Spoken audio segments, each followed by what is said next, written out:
Boa noite, sejam todos muito bem-vindos ao primeiro Pedrão Talks, tá? Ao programa número 1. E o que é o Pedrão Talks, né?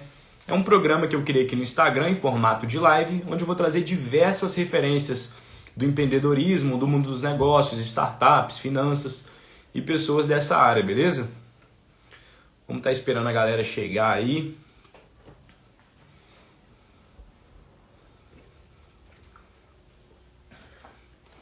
Deixa eu chamar nosso convidado aqui.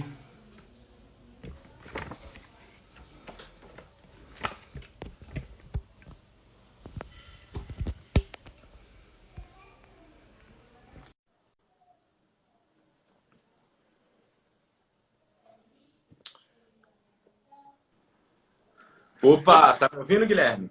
Fala, Pedrão. Boa noite, cara. Prazer estar aqui contigo. Boa, irmão. Prazer estar aqui com você. Como é que tá meu som aí, minha imagem? Tá nítido? Tá certinho?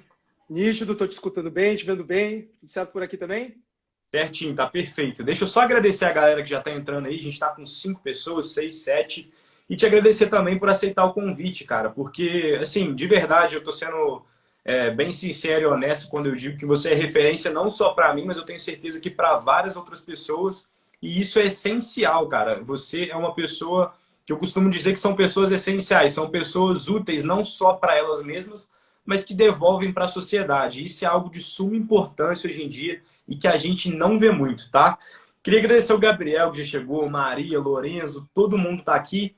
E Guilherme, assim, se existe alguma pessoa aí no mundo dos investimentos que ainda não te conhece, eu gostaria que você se apresentasse aí de forma rápida, tá? Mas sem muito padrão, pode ser você mesmo. Claro, claro. Bom, primeiro lugar, né, Pedrão? Pô, te agradecer muito pelo convite, um orgulho, uma honra para mim estar aqui sendo convidado inaugural do Pedrão Talks, né? E te parabenizar pelo teu trabalho. Eu acho que é muito importante esse trabalho de a gente estar educando as pessoas financeiramente. O brasileiro carece dessa habilidade, desse conhecimento.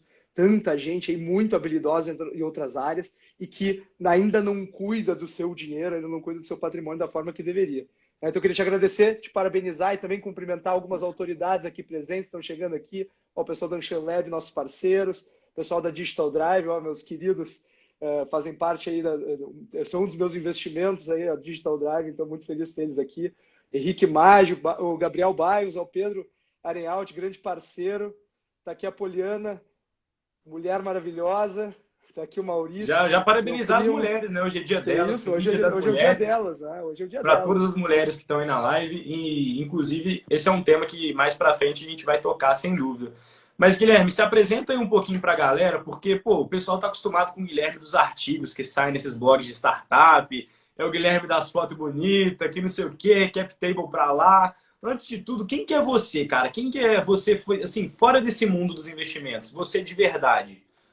Bom, obrigado pelas palavras. Eu vou tomar as tuas como verdade. Eu não sei se eu me classificaria dessa forma também. Mas vamos lá. Guilherme Henck, muito prazer em conhecê-los. Eu sou engenheiro de formação, mas tive toda a minha carreira ligada ao mercado financeiro. Eu mexo com o mercado financeiro, Pedro, na verdade, desde muito antes de entrar no curso de engenharia, inclusive, desde os 14, 15 anos de idade. Você Né? começou com a mesma idade que eu, tenho 18 hoje em dia, acabei de fazer 18, comecei com 14 também no mercado. Pô, é essencial começar cedo, porque a gente acaba vivendo coisas. Pô, eu comecei ali antes da crise de 2008, então eu já comecei tomando na cabeça. Né? 2007 foi um ano espetacular. 2008 já saí tomando na cabeça, já aprendi muitas lições no meio do caminho. Né? Mas tem uma história curiosa, Pedro, sobre isso tudo, que hoje em dia acho que o pessoal vai entender melhor. Né? Mas eu começo ali com 14, 15 anos de idade. Eu estava na praia, acho que essa história é legal de contar. Estava na praia, sentado na beira do mar, conversando com meu pai. Meu pai é um cara de mercado, foi CEO de um grande grupo empresarial aqui do Rio Grande do Sul. E conversando com ele, aquele guri, aquele piá, como a gente fala aqui na minha terra, né? Pai, qual é a melhor forma de ganhar dinheiro? Na época não existia criptomoedas, né? Então ele respondeu alguma coisa do tipo, pô, depende do perfil de risco, uma alocação balanceada, uma parte em renda fixa, uma parte em renda variável. Eu disse, pai, não me enche o saco. Qual é a melhor forma de ganhar dinheiro? Aí ele me disse, acho que a melhor forma de ganhar dinheiro rápido é a Bolsa de Valores, acho que eu não tenho dúvida disso. Beleza, no dia seguinte eu fui na livraria e comprei todos os livros que existiam sobre Bolsa de Valores. Vou dissecar como é que funciona esse negócio aqui. E Pedro, curiosamente o meu pai também estava querendo aprender mais sobre Bolsa de Valores. Então a gente foi atrás de um curso que ensinasse a investir na Então Bolsa. ele não era investidor de bolsa ainda na época. ele já era investidor de bolsa, mas aquela turma que trocou a FGTS lá em 2002, 2003, trocou a Lembro, né? Sei, FGTS por sei, sei. Petrobras Lembro não, né? agora. Mas assim, eu sei. Lembro porque, pô, eu tinha 5 anos de idade na época, mas eu sei. Pois é.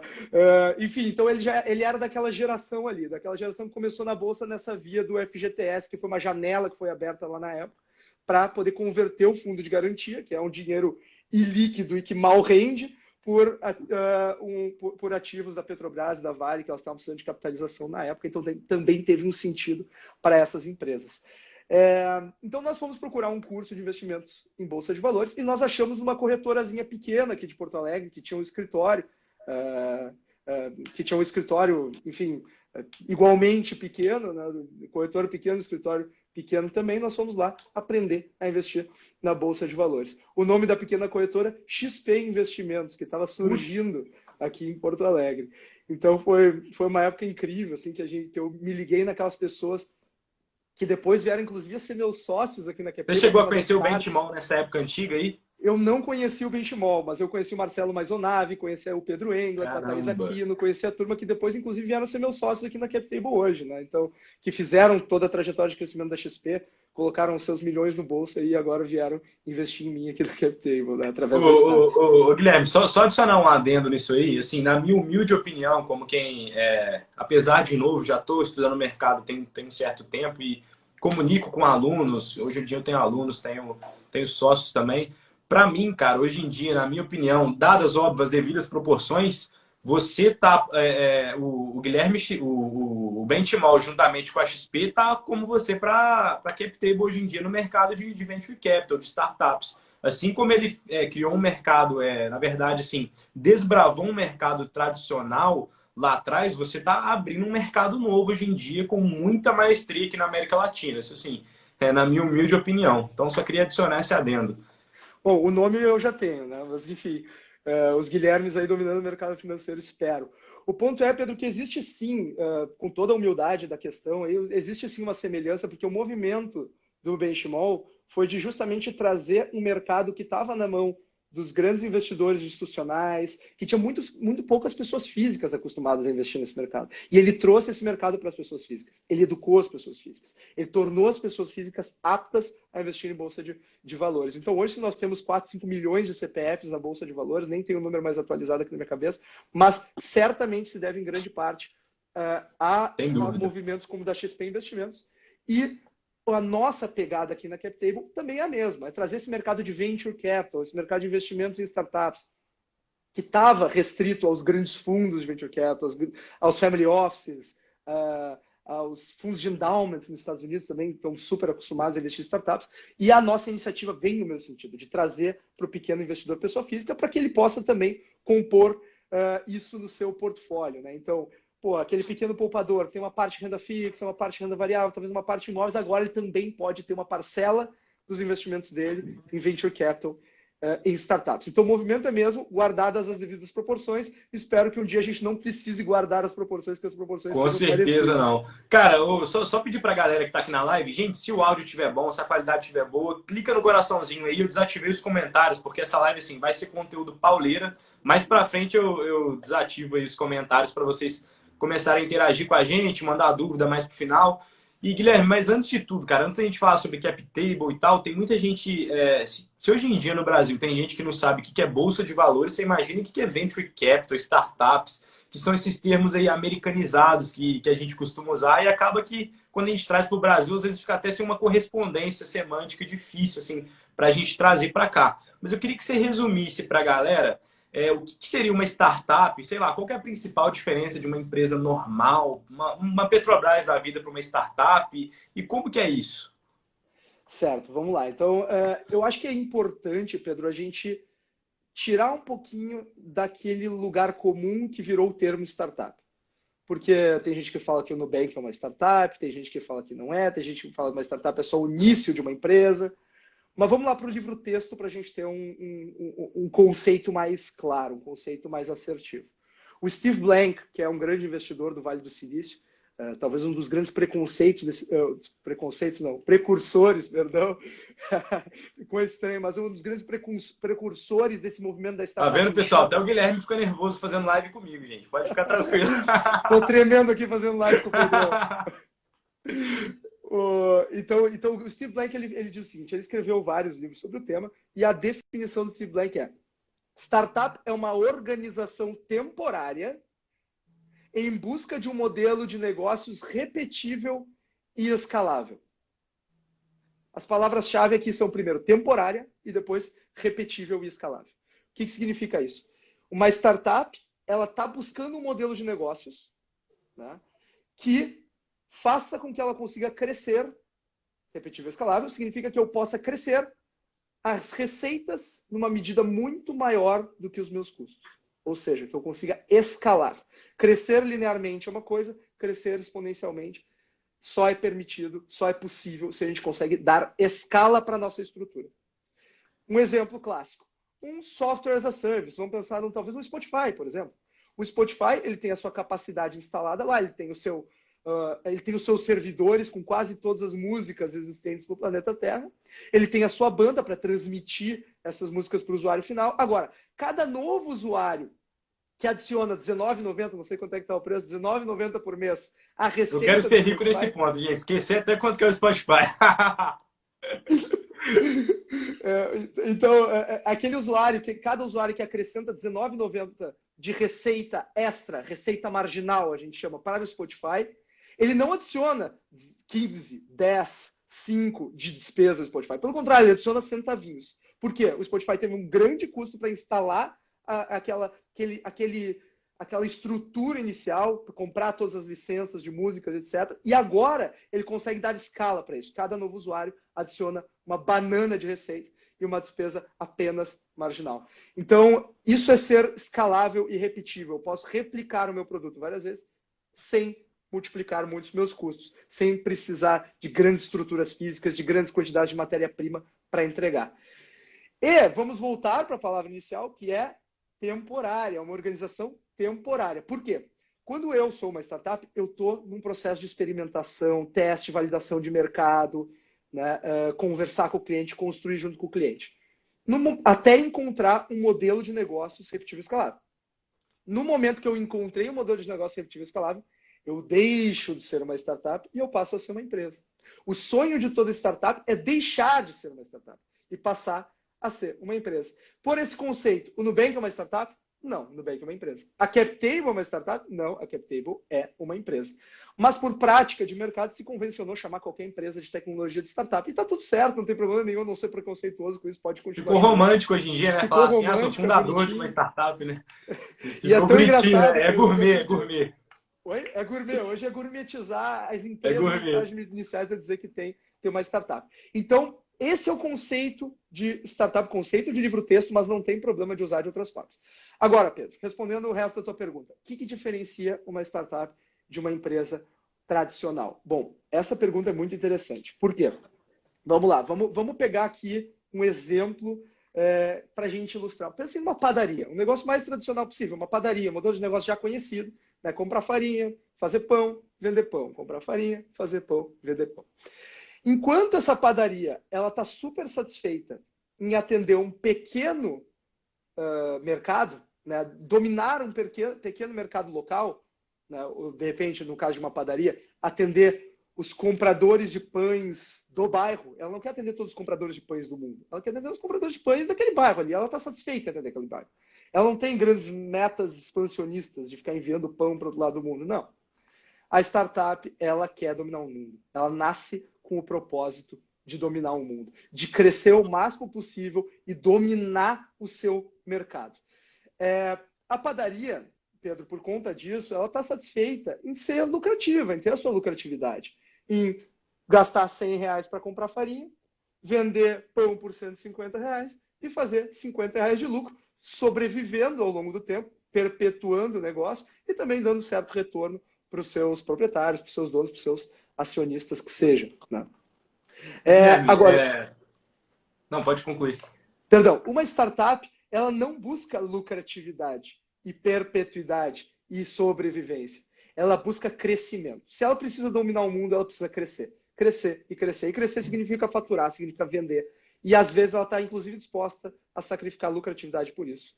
Por isso que, inclusive, a gente vê muitas startups, muitas empresas de tecnologia escaláveis terem prejuízos operacionais. É o cash burn, né? É o famoso cash burn por anos e anos a fio. Basta a gente citar o exemplo da Amazon. Um dos exemplos que eu mais gosto, a Amazon deu prejuízo por 20 anos consecutivos, no 21º ano, deu lucro. O que o Jeff Bezos fez? Escreveu uma carta aos seus acionistas pedindo desculpas por ter dado lucro. Pessoal, desculpa por ter dado lucro, porque se eu dei lucro, significa que eu não usei todos os recursos que estavam à minha disposição para investir no crescimento da empresa, que sempre foi o foco. Crescer, ganhar mercado. Agora, Guilherme, mas como que faz para entrar na cabeça da galera que, tipo assim, é uma coisa boa não dar lucro? Porque o pessoal que é mais, assim, que não tem essa noção que a gente está passando aqui, a galera fica pensando, pô, mas como assim dar prejuízo é uma coisa boa e o cara tá pedindo desculpa por dar lucro, né? Porque o que muitas pessoas não entendem é que às vezes é necessário sacrificar um lucro presente por um lucro futuro maior, né? Você acha que é assim que funciona? Bom, é só a gente voltar ali no conceito do Steve Blank quando a gente falou em repetível e escalável.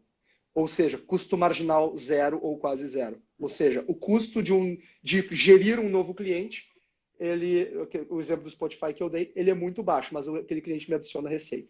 Então, qual é a estratégia dessas empresas? Elas vão crescer o máximo possível, vão acumular o máximo de receita possível, e como é muito barato eu estar gerindo essas pessoas aqui, todo o custo que eu queimei aqui foi para adquirir novos clientes, foi marketing, divulgação, no crescimento de fato, eu posso simplesmente desligar as minhas maquininhas de crescimento, e agora eu tenho receitas aqui em cima, e o meu custo de manutenção lá embaixo, porque eu tenho um modelo de negócio extremamente repetível e escalável. Então, se eu dei prejuízo ao longo de todo esse período, eu cresci tanto que agora, ao desligar as maquininhas de crescimento, eu vou vomitar a caixa. Vou vomitar a caixa e eu vou gerar muito resultado para os meus acionistas. Foi o que aconteceu com a Amazon. A Amazon está fazendo isso até hoje. A Amazon é uma das empresas mais lucrativas que tem, depois de anos e anos dando prejuízo. O ponto todo, Pedro, que às vezes as pessoas se atrapalham em entender é como é que eu faço para dar prejuízo, como é que a empresa sobrevive. Afinal, dei prejuízo, como é que eu não quebrei? E é por isso que existe o mercado de Venture Capital, que é o mercado que dá a gasolina para essas empresas chegarem lá e conseguirem investir em todo esse crescimento e conseguirem queimar esse caixa. Então, quer dizer, está acabando o meu dinheiro, estou investindo para crescer, está acabando o meu dinheiro, o que eu faço? Eu, Guilherme, que tenho 100% da CapTable, eu vendo 10% da CapTable, boto mais dinheiro no meu caixa, passo a ter 90%, mas agora eu tenho mais capacidade de crescer, continuo gastando esse dinheiro para crescer, está acabando o dinheiro, eu vendo mais 10% da CapTable, agora eu passo a ter 81%, porque 10% sobre 99%, o meu investidor que tinha comprado 10 dilui mais 1%, né, diluição proporcional, depois a gente explica se ficar muito confuso na cabeça do pessoal, mas eu vou vendendo participação societária em troca desse combustível para escalar. E aí que entra o mercado de Venture Capital, Pedro, é aí que entram empresas como a CapTable, aí que entram os grandes fundos, e é aí que a gente ganha bastante dinheiro no meio do caminho com o desenvolvimento dessas startups. Cara, muito interessante. Quando o pessoal costuma me indagar sobre isso, eu falo assim, pô, é muito simples de entender. Você prefere ter 100% de 10 mil ou 10% de 1 milhão? Assim, é uma lógica complicada para quem não tem a cabeça growth, né? Não tem aquela cabeça de crescimento para a empresa. E eu queria justamente te perguntar isso agora. Para a galera empreendedora, que eu convoquei muito pessoal empreendedor para assistir a live hoje, como que ele faz para saber se ele tem uma startup, se a empresa dele é startup, se a empresa dele é um negócio comum, como que faz para criar uma startup? E assim, a galera empreendedora que fica muito confusa com esses termos. Como é que você faria para dar uma clareada na mente do pessoal? Pô, eu acho que a primeira questão que todo mundo se depara, assim, acho que muita gente aqui acaba, enfim, empreendendo na indústria tradicional, indo trabalhar numa empresa do mercado mais tradicional, e sempre fica pensando, né, como é que eu posso fazer uma startup disso aqui? E talvez eu tenha o meu viés aqui, Pedro, porque muita gente acaba me procurando, amigos lá das antigas, né, de 10, 20 anos atrás, acabam me procurando, cara, eu tô aqui no meu trabalho tradicional, como é que eu posso transformar isso numa startup? Né? Então, eu escuto bastante isso e eu sempre procuro ir na mesma linha de argumentação. Assim. Eu acho que a gente sempre volta para o conceito, né, do repetível escalável. Eu acho que uma startup ela tem o desafio de sempre tornar a vida das pessoas mais fácil, a um ponto de vista tão óbvio que as pessoas não têm como não adotar aquela nova tecnologia, aquele novo desenvolvimento.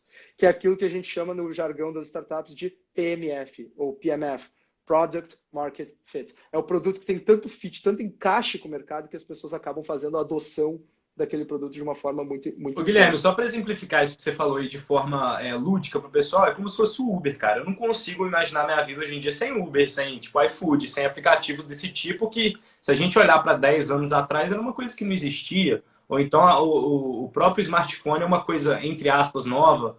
São invenções que fazem tão parte do nosso cotidiano que a gente não imagina viver sem esse tipo de coisa, né? Pedro, para tu ver o nosso alinhamento, porque o exemplo que eu ia dar na sequência era justamente o exemplo do Uber. O Uber foi justamente aquele tipo de inovação que quando surgiu... Eu sei que tem cidades que o táxi é melhor que outras. Aqui em Porto Alegre o táxi é uma merda, então desculpa o termo aí, A mas... maioria.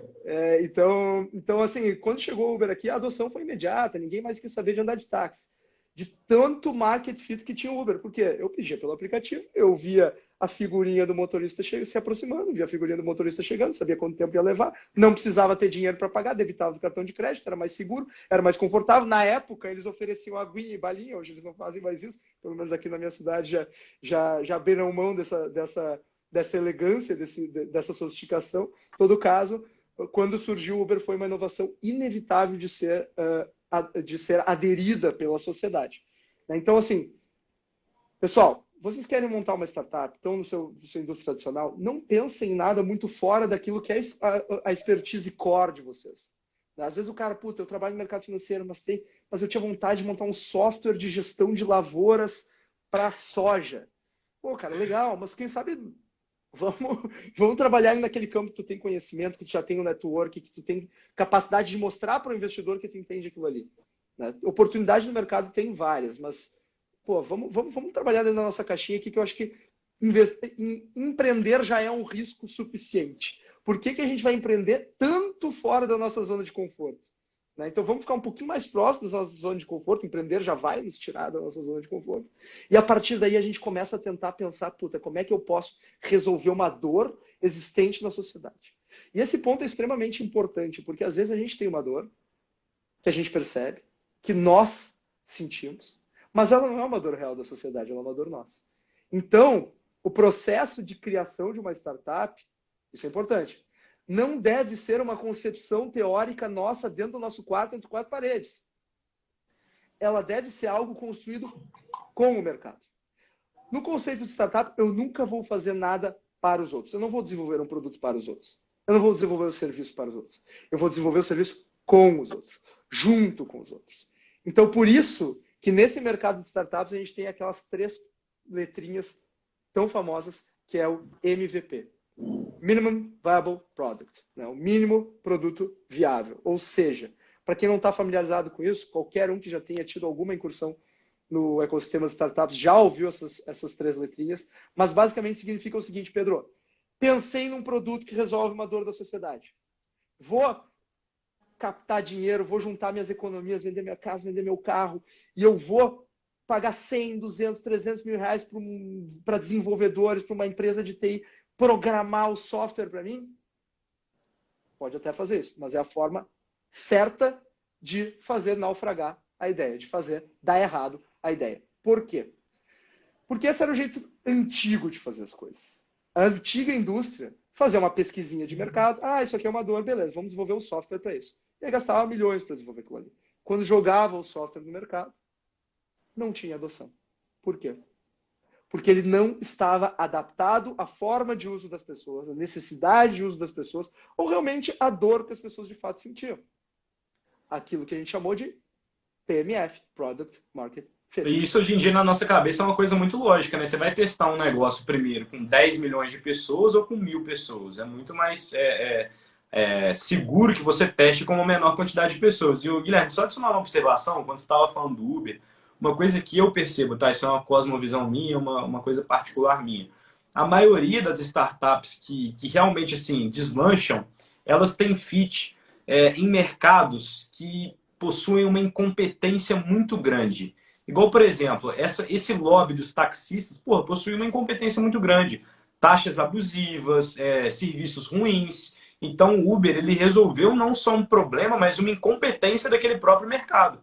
O Uber, pô, não criou o carro, não criou o taxista. Ele só resolveu uma coisa que era incompetente. Eu não sei se você concorda comigo. Com certeza, eu acho que quanto mais burocrático e incompetente o mercado, mais espaço tem para a gente chegar com uma solução melhor. Né? Eu acho que o caso do Uber é esse. E até acho que tu me deste uma boa linha aí, Pedro, porque a gente estava falando de MVP, e o MVP do Uber talvez é um dos melhores exemplos que a gente tem do MVP bem feito. Como é que funcionava o MVP do Uber? Voltando, pessoal, só rapidinho, o conceito de MVP. Então eu vou construir com os outros e não para os outros, para resolver, né, para criar esse diferencial competitivo, resolvendo essa, como é que tu chamaste, Pedro, de Incompetência. incompetência do mercado. Né? Então vou criar um protótipo com as características mais rudimentares possível, desde que ainda entregue a proposta de valor. Eu explico, não vou deixar no ar assim.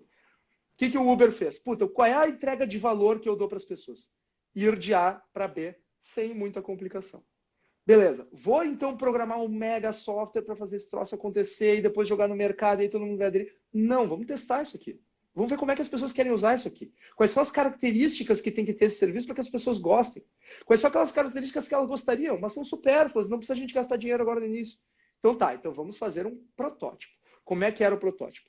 Era um aplicativo web-based, feio demais, né, que as pessoas entravam ali e apertavam no botão. Quero um carro. E colocavam o endereço onde estava. A partir disso, não tinha todo um algoritmo que media onde é que o carro mais próximo estava, enviava notificação, o motorista podia aceitar, via o valor da corrida para onde ela estava indo, como é hoje. Não. O Travis Kalanick, um dos fundadores do Uber, recebia um SMS.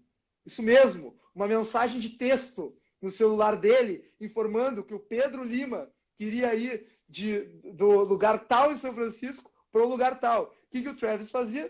Pegava o telefone, ligava para algum carro privado que ele conhecesse, que ele já estava mapeado, e dizia, cara, vai lá buscar o cara em tal endereço e leva ele no outro endereço lá. E com isso, eles foram entrevistando os usuários do serviço. Para o usuário do serviço era a mesma coisa, ele só apertava no botão. Agora, por trás tinha toda essa... Ele não sabia o que acontecia, né, pô? Não sabia o que acontecia. E por trás tinha toda essa função braçal acontecendo, que ele não precisava saber. O valor estava sendo entregue. Ele estava chegando de A para B, e estava indo de A para B sem muito atrito.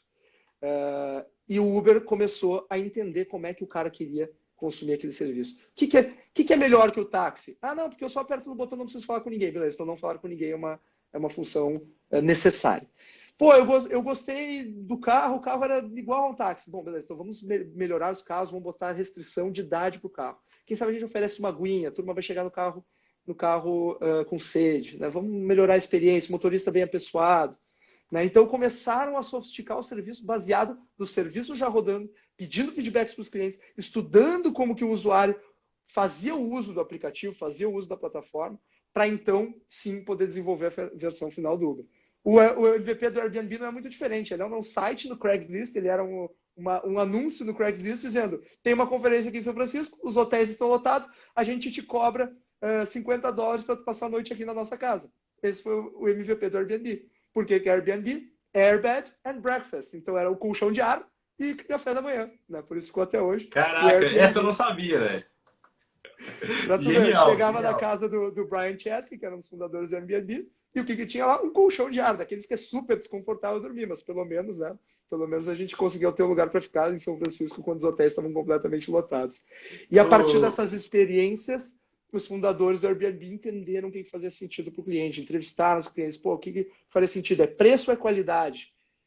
Quer um local completo? Quer um local inteiro? Quer um apartamento inteiro ou só um quarto já faz sentido para ti?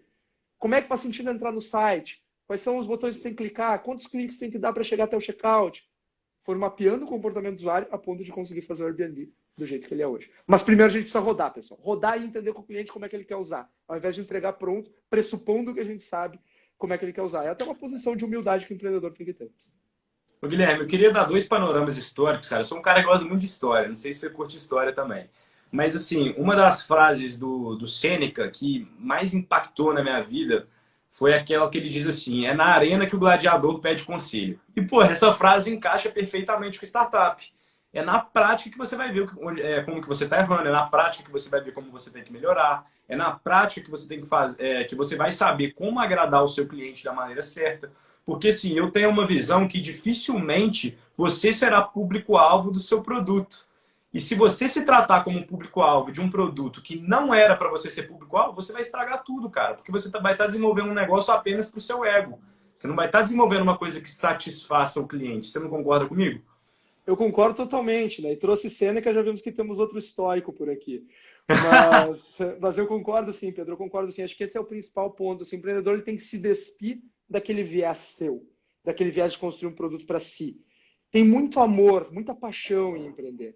Mas a gente também tem que ter um certo desapego e entender o que o mercado precisa, o que precisa para construir uma empresa. Paixão faz parte do empreendedorismo? Sim, porque muitas vezes a gente tem que dar aquele salto de fé. A conta não fecha, o Excel não está batendo, mas a gente faz. E aí dá certo. Né? Mas a gente também tem que ter um pé, pelo menos, no chão. Não dá para a gente só viver de paixão, só viver de amor. Não funciona muito bem. Então, se despir dos vieses pessoais é extremamente importante.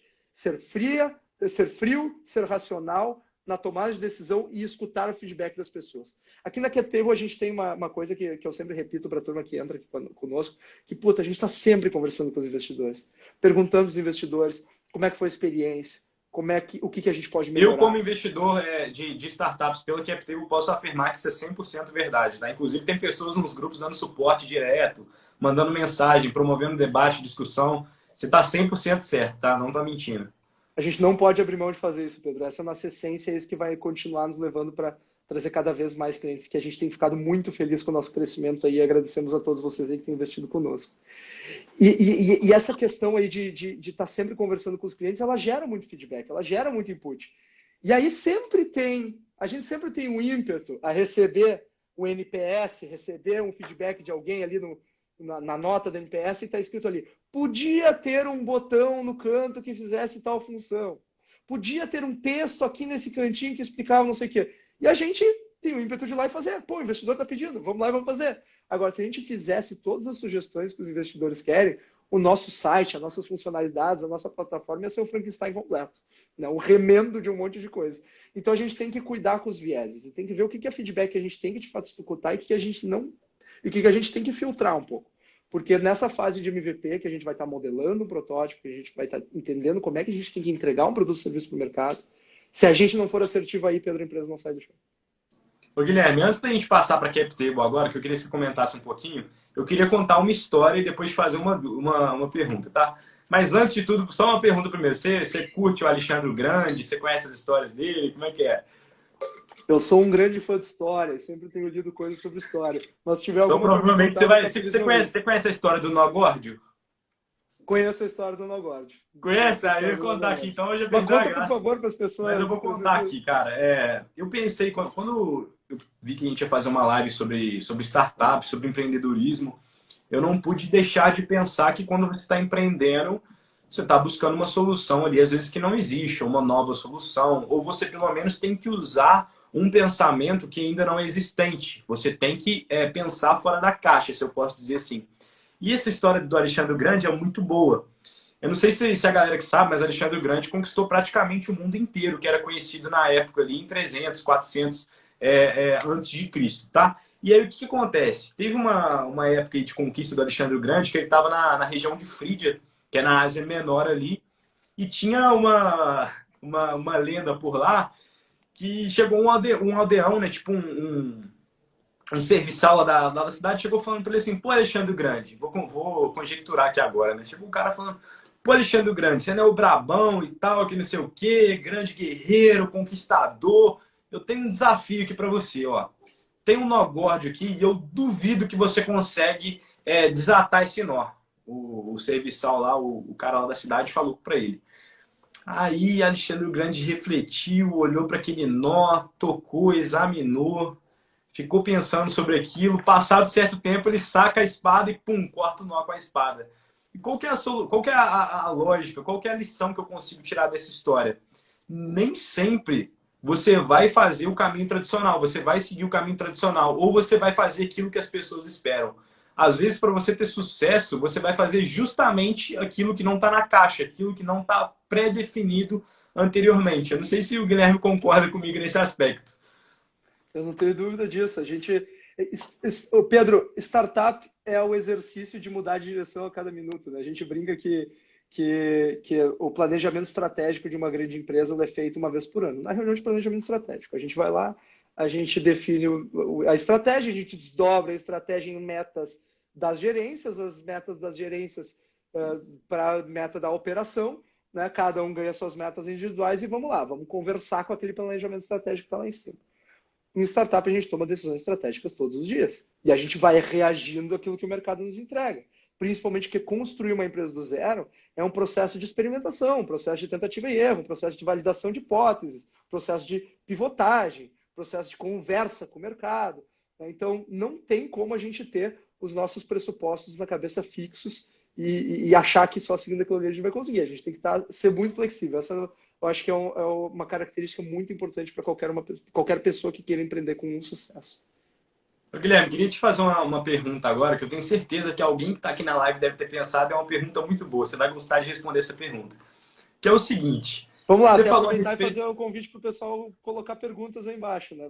Exatamente. Pessoal, interagir um pouquinho com o chat e pode mandar aqui na abinha de pergunta, aqui nessa interrogação, aqui logo no canto inferior direito. Ô, Guilherme, a pergunta é o seguinte. Você conceitou startup aí no início e tal... E, cara, pensa aqui comigo, a Ambev. A Ambev é uma grande empresa e tal, e nada mais escalável e replicável do que uma empresa como a Ambev. Ela produz bilhões de litros de cerveja, de álcool, de refrigerante por ano. Já que a Ambev é uma empresa escalável e é uma empresa que tem um modelo de negócio facilmente replicável, tanto que tem um dos maiores market shares do Brasil e também tem grande representatividade no mundo, por que a Ambev não pode ser considerada uma startup? Porque aí a gente vai brigar, Pedro. Eu não considero a Ambev uma empresa escalável nem replicável. Eu explico. A Ambev é uma empresa que demonstrou uma capacidade incrível para crescer. Incrível, cresceu muito rápido. O que significa que ela é crescível. Não sei se existe essa palavra, mas eu estou usando essa palavra aqui para fins retóricos. Então, ela é crescível. Agora, ser escalável não necessariamente significa ser passível de um grande crescimento. Pode ser que uma empresa escalável cresça menos que uma empresa que seja simplesmente crescível. Estou usando os termos aqui, mas só vamos ver se a gente consegue se entender aqui. Se eu estiver falando muita bobagem, me dá uma porrada aqui, eu tento de outro jeito. Perfeito. Mas vamos lá. Para eu atender um novo cliente sendo a Ambev, eu vendi uma cerveja para o Pedro. Para vender uma cerveja para o Guilherme, como Ambev, eu tenho que produzir uma nova cerveja. E ali vai mais um processo de compra de alumínio, vai mais um processo de fermentação, maturação, estocagem da cerveja, vai mais um processo de envase, vai mais um processo logístico para fazer aquela cerveja chegar até o Guilherme, e vai mais um processo de vendas, enfim, que está na ponta, já estão nos parceiros, obviamente, já está no lojista. Né? Mas para entregar a mesma solução para um novo cliente, eu precisei fazer todo um novo processo com o mesmo produto. Então, eu não sou facilmente replicável. O facilmente replicável é o digital. É eu entregar o Spotify para o Pedro e eu entregar o Spotify para o Guilherme. É eu entregar uma série do Netflix para o Pedro e entregar uma série do Netflix para o Guilherme. Repliquei facilmente. O digital é replicável facilmente. Por isso que quando a gente fala em startups, a maioria dos negócios startups usam os meios digitais, porque os meios digitais que possibilitam replicar com custo baixíssimo a entrega. Então, se entregar essa cerveja para o Pedro, que o Pedro pagou R$5, custou para a Ambev R$13,50, para entregar outra cerveja para o Guilherme, a Ambev vai ter um novo custo de R$13,50. Salvo a depreciação da estrutura fixa, enfim, diante do número de cervejas produzidas e tal, toda aquela coisa. Mas o custo fixo do produto, tu replica o custo fixo do produto. Então, tu não replicou o produto do ponto de vista de não ter custo marginal. Faz sentido isso? Foi muito... Claro, faz sentido. Eu acho que sim. Minha opinião é a mesma que a sua, mas a Ambev, conforme ela produz mais, ela consegue mitigar alguns custos. Não custos assim de insumos e de produção daquele produto, mas de maquinário, por exemplo. Então, por exemplo, às vezes para a Ambev, o Guilherme, até uma empresa que eu gosto, já estudei o case e tudo, para a Ambev, às vezes, uma certa quantidade de produto para baixo não compensa para ela produzir, de tão grande que é a operação dela. Então, sei lá, ligar uma fábrica para produzir uma cerveja não é uma coisa que compensa. Então, assim, apesar eu também não enxergo a Ambev como empresa escalável, inclusive você deu a resposta que eu queria que você desse, perfeita. questão de escalabilidade e de mitigação de custo, mas a Ambev é uma empresa que consegue, quanto mais ela produz, mesmo sem escalabilidade, mais custos ela consegue mitigar, não através dos insumos, mas sim através da operação dela. Isso é o que os economistas chamam, Pedro, de economias de escala. Eles dividem lá as economias de escopo, economias de escala, enfim, tempo da faculdade aí que eu me lembro de alguma coisa ainda. Mas enfim, isso é o que os economistas chamam de economia de escala. Não necessariamente uma empresa, acho que talvez quase todas as empresas do mundo usufruam de economias de escala. Os supermercados usufruem de economias de escala. Ele consegue, comprando em maior escala, ele consegue melhores negociações, por exemplo. Né? Agora, a economia de escala não necessariamente significa que a empresa é essencialmente escalável. Uma empresa que tem a escalabilidade do seu core business, o seu produto é 100% escalável, eu consegui escalar a minha entrega no ponto de vista da Ambev, eu consigo escalar do ponto de vista da estrutura fixa. Até porque a escala da Ambev é linear, né? Não é exponencial. Perfeito, perfeito, perfeito. E claro, eu tenho alguns ganhos incrementais à medida que eu vou vencendo certos patamares que me permitem ter uma certa componente de escalabilidade, uma certa componente de ganhos nesse sentido. Mas não que a Ambev seja essencialmente escalável. Enfim, acho que é mais ou menos essa a ideia que a gente tentou trabalhar. Acho que aqui. deu para Talvez, dar uma... Aqui, o Guilherme, o Gabriel perguntou assim, Guilherme, passa umas dicas, entre aspas, rituais que você faz para ter ideias aí. Tipo, o clássico brainstorming, o que te inspira no Vamos lá, seu processo aí de ideias? o brainstorm individual, adoro brainstorm individual, gosto muito de fazer isso dentro da minha própria cabeça. Mas vamos lá. Bom, primeiro, Gabriel, deixa eu te agradecer pela tua pergunta. Gabriel, eu acho que uma coisa que sempre funcionou para mim, eu não tenho o caminho das pedras para isso, mas uma coisa que sempre funcionou para mim é escrever muito. Então, assim, eu estava sempre de olho, assim, e o meu pai, como eu comentei no início aqui, era um cara de mercado. Então, desde que eu tenho 4, 5 anos de idade, eu entrava num restaurante com ele, e o meu pai já olhava, dava uma olhada em volta no restaurante, dava uma olhadinha no cardápio e ele já sacava o modelo de negócio do restaurante. E ele me dizia, ó, Guilherminho, eu lá com meus 4, 5 anos de idade, ó, esse restaurante aqui, tá vendo que os pratos iniciais aqui são todos baratos, os outros são um pouquinho mais caros, aqui eles têm tal margem, mas na verdade esse aqui eles estão sugerindo harmonizar com tal vinho, que é o vinho que eles têm uma margem um pouquinho maior, a sobremesa, tá vendo que eles trazem a sobremesa de fora, porque aqui eles não querem produzir. Enfim, já tinha sacado todo o modelo de negócio do restaurante, como é que funcionava. E ele me explicava isso. Então eu passei, desde criança, a pegar esse negócio na cabeça e analisar negócio. Sempre tá pensando como é que funciona esse troço, como é que esse negócio sobrevive, onde é que está a margem disso aqui, né? Onde é que está o custo principal disso aqui, quais são os desafios dessa operação. E foi sobretudo quando eu estava morando na Inglaterra, eu morei bastante tempo lá, eu fiz faculdade na Inglaterra, que eu comecei a prestar atenção. Você fez Cambridge? Não, eu fui para a Universidade de Loughborough, fica perto de Leicester, fica no norte de Londres, um pouquinho para 1h30 de trem de Londres. Uma bela universidade, top 10 da Inglaterra, foi espetacular a experiência. E quando top 3 em engenharia, né? Então eu acho que isso importa mais ainda. Mas enfim, o ponto é que quando eu estava na Inglaterra, a Inglaterra estava vivendo o boom das fintechs, das empresas de tecnologia aplicada ao setor financeiro. E eu comecei a prestar atenção naquilo. E eu lembro que eu estava no trem indo de Loughborough para Londres, eu fazia isso quase todo fim de semana, e eu ia pensando, e eu escrevia uma ideia. Pá, escrevia. E eu ficava matutando aquela ideia por vários e vários, vários dias. E aí eu ia desenvolvendo aquela ideia na minha cabeça. Então eu tenho uma nota aqui no meu celular, eu até vou compartilhar com vocês, depois se vocês quiserem eu printo aqui e mando para vocês. Me manda lá que eu mostro para a galera. Que eu escrevia as minhas ideias, eu ia desenvolvendo elas com as ideias mais loucas possíveis. Então, por exemplo, eu lembro uma ideia que eu tive lá, né? Um mecanismo de... Depois a gente viu que virou praxe, assim, mas, principalmente na pandemia aqui, mas esse mecanismo de cardápio online, né? Cardápio com QR Code virtual e tal. Só qual era a ideia? Não era fazer um simples cardápio virtual, era um cardápio que tu pudesse dar rating para os pratos depois, se desse rating ganhava uma sobremesa ou um café de graça, e daí baseado no rating eu conseguia girar os pratos no meu cardápio para deixar só os melhores sempre. Eu testava novos pratos, a pessoa dava o rating dos novos pratos, eu girava, sempre deixando melhores pratos para ter uma seleção natural de pratos, um crowdsourcing, como se fosse de quais eram aqueles melhores pratos. Para vocês verem como eu fui desenvolvendo a ideia. Tudo começou com uma ideia simples, assim, botar um QR Code na mesa para a pessoa abrir o cardápio. Legal. E daí eu fui pensando, e se eu puder dar rating para os pratos? Isso vai permitir que eu gire os pratos, tire os piores, deixe os melhores, e vá sempre melhorando a minha entrega. Mas como é que eu vou fazer o cara ter incentivo para dar rating? Eu dou um cafezinho, uma sobremesinha pequenininha de graça, isso já vai ser um negócio suficiente. E eu fui desenvolvendo. E essa ideia era uma merda, tá? Pode dizer o que quiser, eu concordo, essa ideia é uma merda. mas isso foi me capacitando para tentar, foi me treinando para tentar entender como é que eu tinha que construir um negócio do ponto de vista do mecanismo de incentivos, do fit de mercado, de que as pessoas gostariam de usar, das funcionalidades, das features que ele deveria ter para funcionar.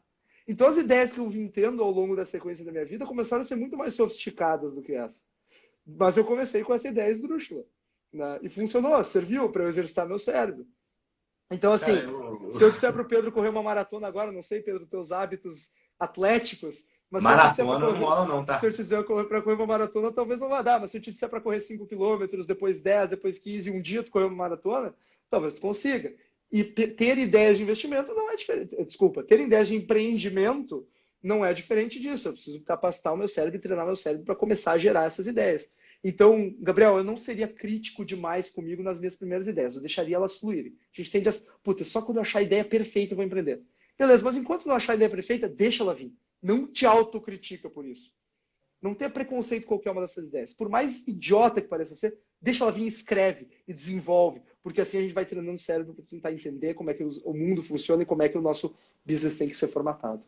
Cara, que live valiosa. Se eu tivesse que cobrar por essa live aí, era 997 na certa, sem sacanagem. Porque assim, o conteúdo que você está entregando aqui é de um nível absurdo. Ô, Guilherme, eu queria que você contasse para a galera, agora abrindo um pouco da sua parte de negócios, de quantos negócios aí você é sócio diretamente hoje, se a gente contar a participação ativa. Bom, eu invisto na maioria das startups que captam através da CapTable, né? Skin in the game, né? Eu tenho que estar dentro também. Então, se a gente for contar das startups que através da CapTable, eu diria que 17, 18 negócios no total. Mas aquelas que eu tenho uma participação mais ativa, uma participação mais próxima, que eu ajudo na gestão, etc. Primeiro, obviamente, a CapTable, né, da qual eu sou fundador e sou executivo da operação, obviamente, né? Guilherme, só para a galera entender qual que é o valuation da CapTable hoje, só para a galera entender a dimensão do negócio. Você pode abrir valores assim, alguma coisa? Me dá uns segundinhos para pensar se eu posso compartilhar essa informação. É, Pedro, a gente não costuma divulgar o nosso valuation para o mercado, mas a gente está. A nossa última rodada aí foi anunciado o tamanho dela, né? Então a gente captou 4,5 milhões para colocar no caixa para seguir investindo no crescimento da empresa. E vocês anunciaram a porcentagem que vocês se desfizeram aí do negócio ou não, do senhor? Aí eu te entrego o valuation, aí é sacanagem. No off você me conta então, no WhatsApp, no privado você me conta essa No off, conversa aí, no a gente off eu te conto, continua. no off eu te conto, sem problema nenhum, sem problema nenhum. Aqui, mas o Guilherme, então assim, só pra galera ter dimensão eu queria que você passasse outro número agora, que com certeza você vai saber de cabeça, e ele tem aberto, mas eu esqueci agora. Explica um pouquinho sobre o modelo da CapTable, o modelo de negócio de vocês, e o quanto a CapTable captou já, né, como o próprio nome aí, sugere, para essas startups brasileiras aí. Certo. Só iniciando por essa parte aí do nome, né? CapTable é uma gíria do mercado, é um chavão do mercado que significa tabela de capitalização. Né? Às vezes o pessoal chama de captable, achando que é captável. Também é uma palavra que existe, mas não é esse o nome da nossa empresa. O nome da nossa empresa é tabela de capitalizações. O que significa isso, CapTable? É uma planilha de Excel que diz ali, Pedro, X% da empresa. Guilherme, tantos por cento da empresa. Enfim, e os nomes do sócio e quanto por cento da empresa tem. E daí vira praxe no mercado eu perguntar, Pedro, quem é que está no teu CapTable? Quem são teus sócios? Né? Quem são teus investidores? Quem que está no teu CapTable? Como é que está a saúde do teu CapTable, Pedro? A maior parte do percentual da empresa está contigo, fundador da empresa? Né? Pedro, teu CapTable está saudável, está muito pulverizado, está muito concentrado? Como é que está o CapTable? Então, né, esse palavreado acaba sendo usado como uma gíria do mercado e a gente aqui transaciona participações societárias. Né? A gente achou que não era... que é nada mais sugestivo do que o nome da empresa ser CapTable, como soa bem também, pelo menos a nossa opinião, ficou um bom nome. Pedro, o que a gente faz aqui na CapTable, em linhas gerais, para as pessoas entenderem? Como eu comentei lá no início da live, o nosso direcionamento é conectar investidores. Né? Eu trabalhei muito tempo no mercado de M&A, só fazendo uma parte aqui, eu trabalhei muito tempo no mercado de M&A, fusões e aquisições. E a gente eu fazia modelagem financeira com empresas de middle market. Né? Então, a gente pegava uma empresa que fatura de 50 milhões para cima, 50 milhões, 100 milhões, até 500 milhões mais ou menos, esse range de tamanho. E a gente E você fazia toda a considera em modelo... real ou dólar esse faturamento? Só para... Real. Estou Tá. citando em real. E a gente fazia toda montagem de roadshow institucional, montagem de materiais, montagem de tese de investimentos, etc. E a gente levava mercado tanto para fundos de private equity quanto para outras grandes empresas para eventualmente investirem ou adquirirem ou comprarem aquela empresa. Tinha muitas startups que nos procuravam atrás de captação de recursos. Jogavam no Google captação de recursos, caía na nossa empresa de M&A, né, e nos procurava para captar recursos. Só como eu comentei, a gente pegava empresas de 50 milhões para cima, porque a pequena empresa não pagava conta para nós, a gente ganhava no sucesso da operação. Do outro lado, nós tínhamos vários investidores próximos da gente, alguns empresários das empresas que a gente atendia, que perguntavam se a gente não tinha startups para investir. Então a gente via que existia oferta, via que existia o lado da demanda, mas esse mercado a gente não atendia e esse mercado estava completamente desorganizado, sem a gente vê que faltava um player, Pedro, que organizasse as informações desse mercado, assim como a Bolsa de Valores organiza as informações do mercado. Por isso que eu falo, cara, é o benchmark do Venture Capital, não tem como, velho. Que é isso, que é isso. Gentis palavras as tuas, te agradeço. Mas enfim, chegaremos lá.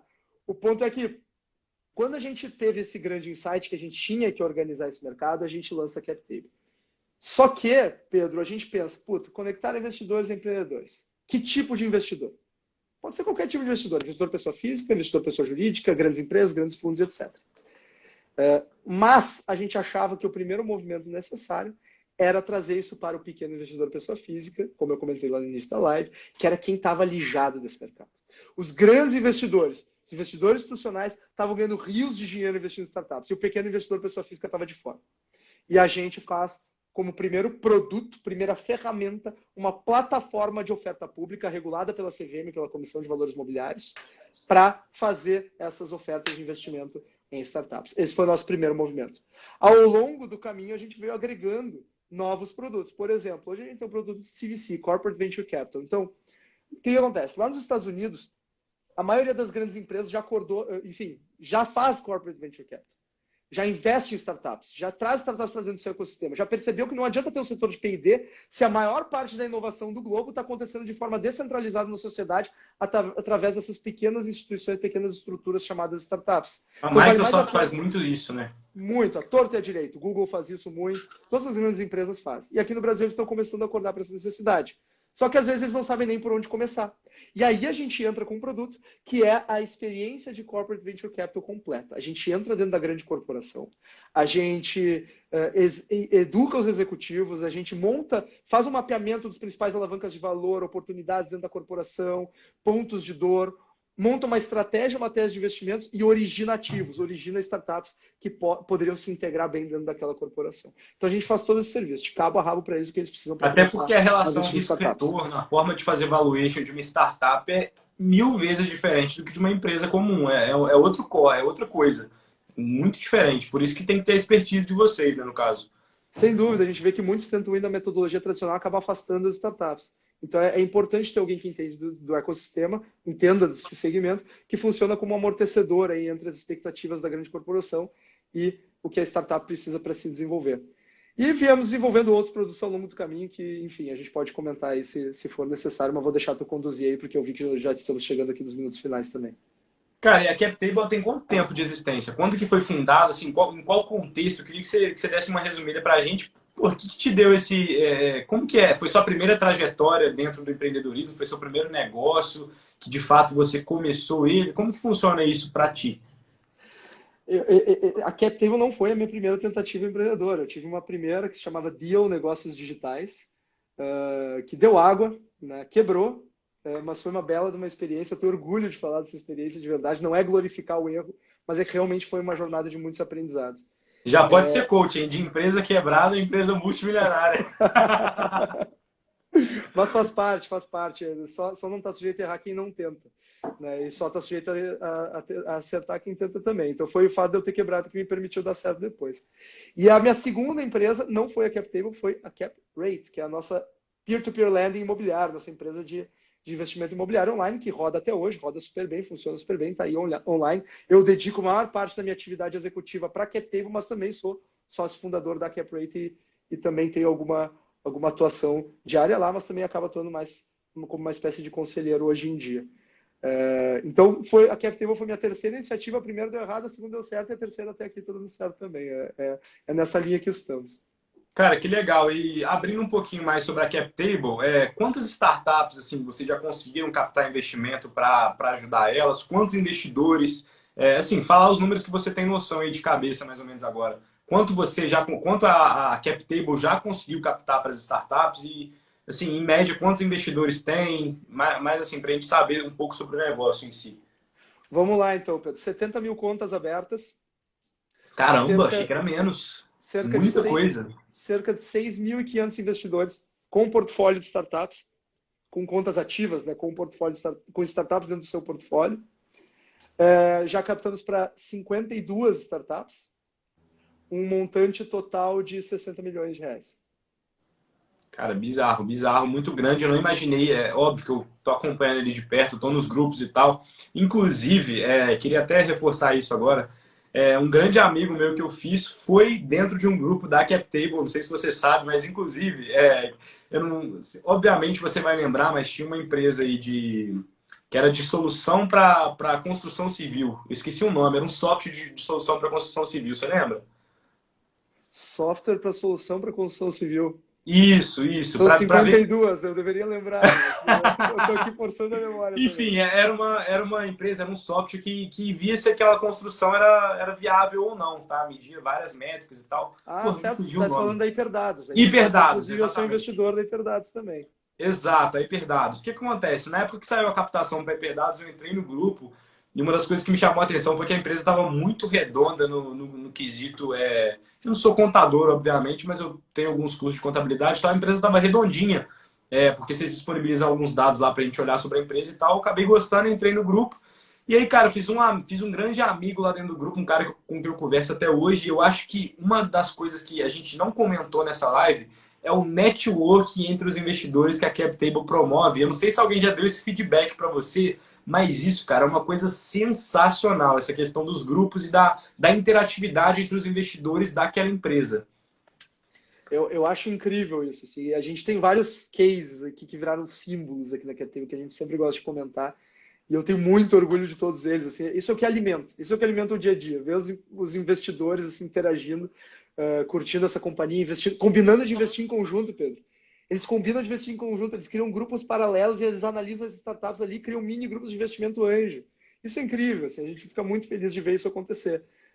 Então, assim, não que eles já tenham nos dado feedback, mas a gente acompanha esse movimento e a gente gosta muito dele. E até a gente adoraria contar com a percepção de vocês, investidores, porque a gente está pensando como que nós, como CapTable, conseguimos fomentar mais ainda isso. Como é que a gente consegue dar mais apoio e provocar que isso aconteça com maior frequência. Né? Enfim, Cara, isso é perfeito, algo que perfeito, a gente tem quebrado a perfeito. cabeça internamente A aqui. gente, a gente já está partindo para o final agora, mas eu só queria reforçar aqui, cara, que você é uma referência na América Latina e no Brasil hoje no mercado de startups. Eu tenho certeza que em pouco tempo a CapTable vai ser uma referência mundial, tá? Isso eu tenho certeza, porque o movimento que vocês fazem aqui em um país emergente, totalmente desfavorável, juros altos, um monte de coisa, totalmente contra a maré, totalmente contra as probabilidades favoráveis, é uma coisa assim incrível. E, Guilherme, muito prazer, muito obrigado por ter aqui você comigo. Eu queria que você desse assim, em, sei lá, 30 segundos o seu encerramento final, suas considerações finais sobre hoje. Beleza, Pedro, então vamos lá, cara. Primeiro, só queria te agradecer novamente pelo convite. Eu estou sempre à disposição. Eu adoro bater papo, adoro conversar sobre o mercado. É minha paixão, então quando quiser conversar, estou sempre aí. Uma honra para Próximo a mim. gente fala de cripto e outros investimentos, então, hein? Combinado, vai ser um grande prazer. E do meu lado aqui, agradecer a todo mundo que esteve presente aqui e assistiu a live. Né? E uma honra ser o convidado de abertura aí do Pedrão Talks. Cara, eu acho que assim, eu acho que a gente está vivendo uma onda no mercado de venture capital que não teve precedentes ainda. Eu costumo comentar isso. Em toda oportunidade que eu tenho procurado trazer isso para as pessoas. Né? O movimento aquele que aconteceu nos Estados Unidos e na China que está chegando agora no Brasil. Eu falo muito, muito, muito nisso, porque as pessoas têm que enxergar esse movimento que a gente aqui na CapTable está enxergando.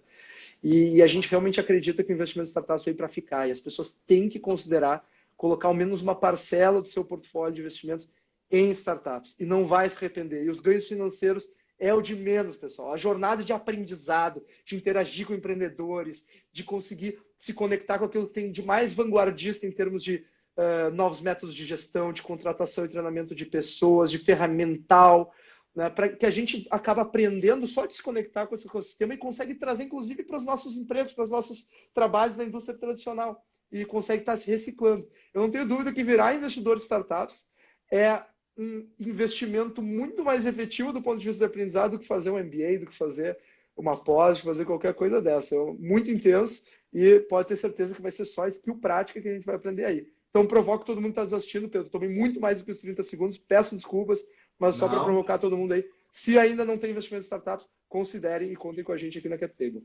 Ô, Guilherme, aqui é você que manda. E só fazer minha consideração final, Guilherme, eu sempre falo aqui muito para os meus seguidores, para os meus alunos, sobre convexidade. E eu sempre cito startup, cripto, quando eu estou falando sobre convexidade, como quando eu estou falando sobre ganhos explosivos, quando eu estou falando sobre relação risco-retorno, que é algo que, na minha visão, chama muita atenção dentro de startups. Então, assim, como o Guilherme fez o apelo, você pode ter aversão a risco, mesmo tendo. Isso é até uma hipocrisia, né? Você tem seu patrimônio inteiro no Brasil e fala que tem aversão a risco, né? A galera costuma dizer isso. Extremamente concentrado em risco Brasil e em É, moeda real, né? Então, entenderam? Então, assim, você pode ter um perfil assim, mais conservador, mas procure investimentos alternativos, porque hoje em dia é de fato que está entregando resultado. Ó, mandaram aqui pra gente que aula, uma das poucas lives que me prendeu. E tem uma outra aqui, ó. Sempre é muito rico ouvir o Guilherme e a revolução de possibilitar que qualquer pessoa invista. Cara, aqui não dá para identificar se é o Guilherme Benchimol ou o Guilherme Henke que a pessoa tá falando, sinceramente. que maravilha, Enfim, eu fico muito feliz Guilherme, disso e eu muito queria agradecer obrigado, também tá? pelas tuas palavras generosas comigo aí, Pedro. Cara, muito obrigado. E você pode ter certeza que tudo que eu falei aqui é o que eu penso, porque uma coisa que eu odeio é essa questão que hoje em dia tem muito no mercado, que é corporativismo, não sei o quê. Não, cara. Para mim, eu falo o que eu penso e para mim você é referência e ponto, acabou, tá? Agradecer a todo mundo que participou aqui do Pedrão Talks número 1. Agradecer ao nosso primeiro convidado, que não podia ser diferente, uma referência não só para os meus investimentos, mas também para a minha vida pessoal, que é o Guilhermão. Muito obrigado por ter aceitado o convite. E até a próxima, galera. Valeu! Valeu, um abraço, boa noite para todo mundo.